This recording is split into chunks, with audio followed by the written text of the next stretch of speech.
ఆదిత్యోర్కోరవిభానుర్భాస్కరశ్చ దివాకరః మార్తాండః Savitha హేళి తీక్ష్ణాంశం hero రవిః.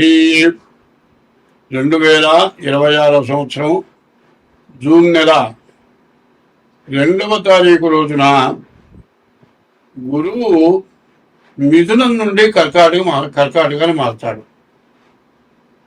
గురువు అనగా సకల విద్యలకి కారకుడు గురువు. గురువు ఎప్పుడు కూడా ఎవరిని దండించే స్వభావం కాదు. అనవసరంగా ఎవరిని బాధ పెట్టడం, ఎవరిని ఇబ్బంది పెట్టడం అటువంటి పనులు గురువు చేయడు. గురువు ఎప్పుడు కూడా ఎంత మూర్ఖుడైనా కూడా వాడు బాగా చదువుకొని తనంతటిగా వాడు కావాలని కోరుకుంటాడు. కానీ వాడేం పాడైపోవాలని, వాడిని ఏదో పనికి రాకుండా చేయాలని అటువంటి దృష్టి గురువుది కాదు. ఆ స్వభావమే కాదు.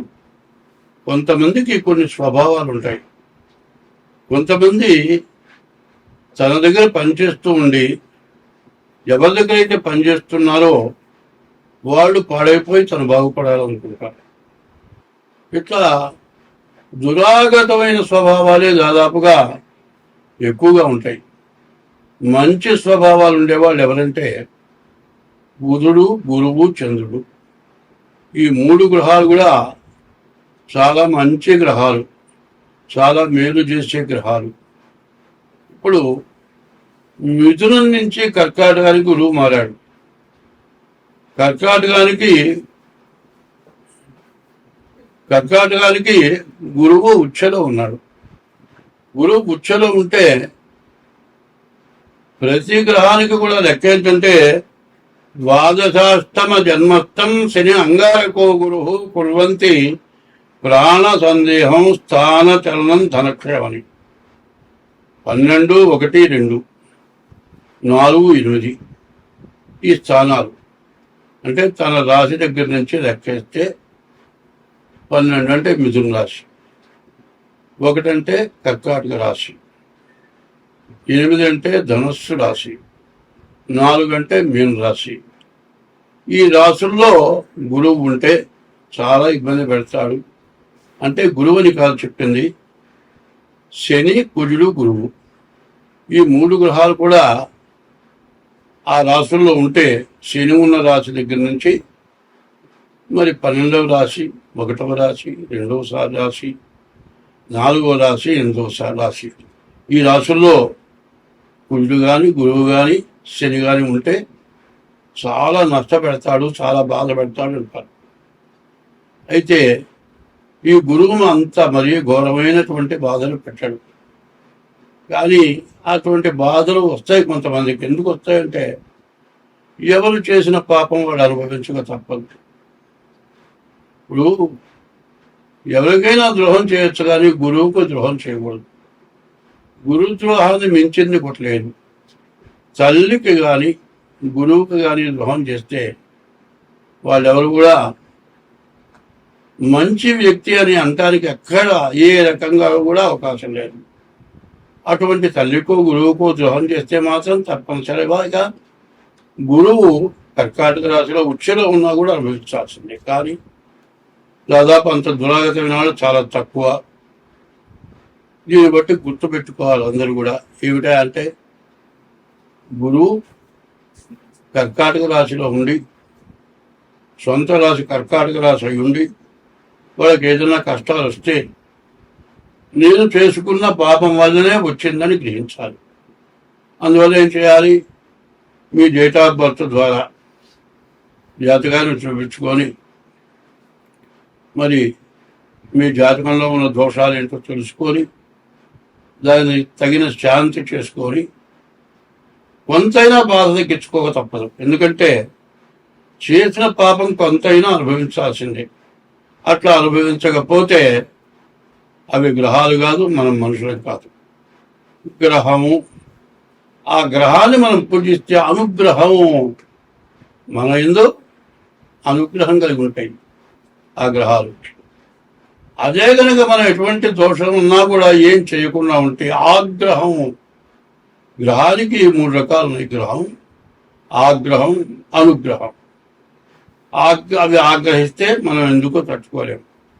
ఇవన్నీ కూడా 8 గ్రహాలు కూడా అష్టదిక్కులు చెప్పాలంటే 8 దిక్కుల్లో ఉన్నాయి. మధ్యలో సూర్యుడు నవగ్రహ మండపాల్లో కనబడుతుంది. ఈ దోషాలు ఇట్లా ఇబ్బంది పెడతాయి అనేది తెలుసుకోవాల్సిన అవసరం ఉంది. అంటే ఈ జూన్ నెల 2వ తారీఖు వచ్చినటువంటి గురువు సంవత్సరం పాటు ఉంటాడు. వచ్చే సంవత్సరం 2027వ సంవత్సరం జూన్ నెల వరకు కూడా 1 సంవత్సరం పాటు ఒక రాశిలో గురువు ఉంటాడు.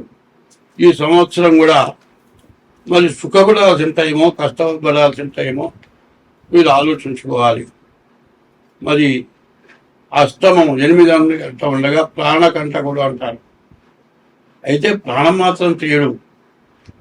ప్రాణం తీసుకున్నంత బాధ కలుగుతుంది. ఎక్కడన్నా అప్పులు ఉంటే తీర్చుకోవాలి, ఇంట్లో తిండికి జరపాలి, ఎవరికి అవసరం వచ్చినా వాళ్ళకి తప్పదు. పిల్లలు చదువుకుంటున్నారు, వాళ్ళ ఫీజులు కట్టాలి, మరి ఇంట్లో తిండికి గడపాలి, అప్పు చేసిన వాళ్ళకి అప్పు తీర్చాలి. ఇవన్నీ కూడా సమస్యలే. ఈ సమస్యల్లో అంతా కూడా కాటాలాగా జాగ్రత్తగా ఎవరు కాదనకుండా జాగ్రత్తగా ఉండేటట్లుగా మరి జాగ్రత్త పడాల్సిన అవసరం చాలా ఉంది. కాబట్టి ఈ గురువు జన్మంలో ఉన్నటువంటి గురువు ఎప్పుడూ మేలే చేస్తాడు, అది మాత్రం నికటం. మరి ముందు కర్కాటకం చెప్పుకున్నాం, తర్వాత సింహరాశి చెప్పుకోవాలి. ఈ సింహరాశి పరిస్థితి చెప్పాలంటే చాలా కష్టదాయకంగా ఉంది. సింహరాశికి 12వ అష్టమంలో, సింహరాశికి అష్టమంలో శని ఉన్నాడు. సింహరాశికి ద్వాదశంలో గురువు ఉన్నాడు. సింహరాశికి అష్టమంలో శని, ద్వాదశంలో గురువు. ఇది చాలా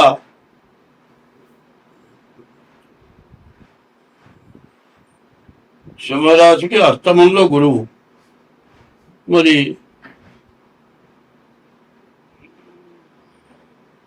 12వ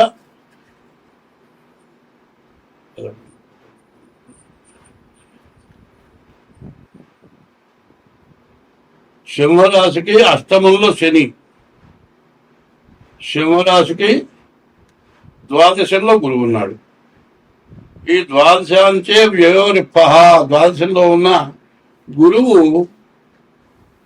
ఖర్చు విపరీతంగా పెంచుతాడు. రూపాయి పెట్టాల్సిన చోట 100 పెట్టాలి. అనవసరమైన దండగమారి ఖర్చులు పెట్టేస్తాడు. అష్టమంలో ఉన్నాడు గురువు, ప్రాణ కంటకుడు. ఈ కర్కాటక రాశికి ద్వాదశంలో గురువు, అష్టమంలో శని. చాలా కష్టదాయకంగా ఉంటుంది, చెప్పడానికి వీలు కానిటువంటి బాధలు ఎక్కువగా సింహరాశికి కనపడుతున్నాయి. ఈ సింహరాశి వాళ్ళు కూడా ఇది గోచారం కరెక్ట్గా ఉన్నా కాదో తెలుసుకోవాల్సిన అవసరం కూడా ఉంది. ఎట్లా మరి గోచారం అనేది మీరు పుట్టిన తారీఖు, నెల, సంవత్సరం, టైమును బట్టి 2026 సంవత్సరం జూన్ నెల 8వ రాశి వృశ్చిక రాశి. ఈ వృశ్చిక రాశి ఎట్లా ఉందో చూద్దాం. ఈ వృశ్చిక రాశి వచ్చేప్పటికల్లా కుజుడు, గురువు, శుక్రుడు, బుధుడు, ఈ 4 గ్రహాలు బాగున్నాయి. 4 గ్రహాలు బాగాలేవు. అయితే బుధుడు స్వక్షేత్రంలో ఉన్నాడు, వ్యాపారం బాగుంటుంది. కుజుడు స్వక్షేత్రంలో ఉన్నాడు, ఇళ్ళు, స్థలాలు, పొలాలు కొనుక్కోవడానికి అవకాశం ఉంది. గురువు ఉచ్చలో ఉన్నాడు, చాలా బాగుంది. శుక్రుడు 9వ స్థానంలో, లక్ష్మీ స్థానంలో ఉన్నాడు. వివాహం అవటానికి, సంతానం కలగటానికి కూడా చాలా బాగుంది. అయితే ఇది రాశి ప్రకారం చెబుతున్నా. రాశిలో 4 గ్రహాలు బాగున్నాయి, 4 గ్రహాలు బాగాలేవు. కాలసర్ప దోషం ఉంది. ఈ కాలసర్ప దోషం బాగా ఇబ్బంది పెట్టేది. దేనికైనా సరే ముందు డేట్ ఆఫ్ బర్త్ ద్వారా జాతకం ముఖ్యం. ఈ జాతకం లేకుండా ఏమీ చెప్పలేము. మరి తల్లి ప్రసవించిందండి, బిడ్డ పుట్టాడు. మరి ఏం చెబుతారు, ఆడ మగ చూడండి చెప్పలేరు. అట్లాగే దీనికి కూడా జాతకరీత్యా కూడా వివాహం అవటానికి అవకాశం ఉంది. కానీ దానికి చెడు అనేది బాగా ఎక్కువగా ఉంది. రాహుకేతువులు బాగాలేరు, శని బాగాలేరు, మరి రవి బాగాలేడు, పాపగ్రహాలు 4 బాగాలేవు. అంత మాత్రం చేత మనం చేసే పని మానుకోవలేదు. వివాహం చేసుకోకుండా మానుకుంటావా? ఉద్యోగం చేసుకుంటానికి అవకాశం ఉంది, విదేశాలకు వెళ్ళటానికి బాగా అవకాశం ఉంది, వివాహం జరగటానికి బాగా అవకాశం ఉంది. దీంతోనే కాదు, డేట్ ఆఫ్ బర్త్ ద్వారా పుట్టిన తారీఖు, నెల, సంవత్సరం ద్వారా కూడా జాతకం అన్ని విధాలా చూడాలి.